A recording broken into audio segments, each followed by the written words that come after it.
See, my servant will prosper. He will be highly exalted, but many were amazed when they saw him. His face was so disfigured he seemed hardly human. And from his appearance one would scarcely know he was a man. And he will startle many nations. Kings will stand speechless in his presence, for they will see what they had not been told. They will understand what they had not heard about. Who has believed our message?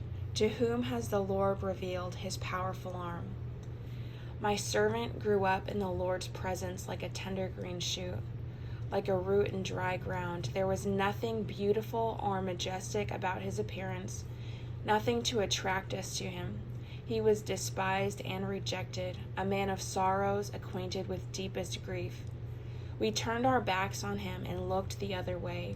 He was despised, and we did not care. Yet it was our weaknesses he carried.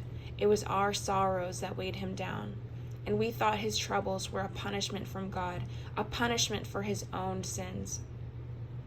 But he was pierced for our rebellion, crushed for our sins. He was beaten so we could be whole. He was whipped so we could be healed.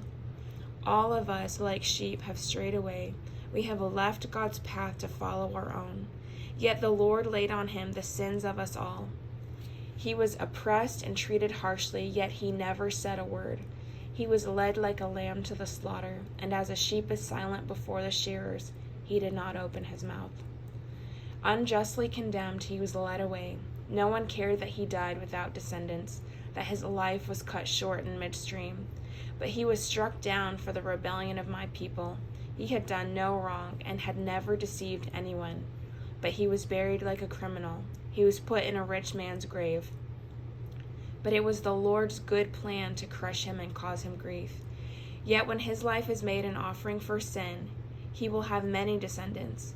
He will enjoy a long life, and the Lord's good plan will prosper in his hands. When he sees all that is accomplished by his anguish, he will be satisfied. And because of his experience, my righteous servant will make it possible for many to be counted righteous, for he will bear all their sins. I will give him the honors of a victorious soldier because he exposed himself to death. He was counted among the rebels. He bore the sins of many and interceded for rebels.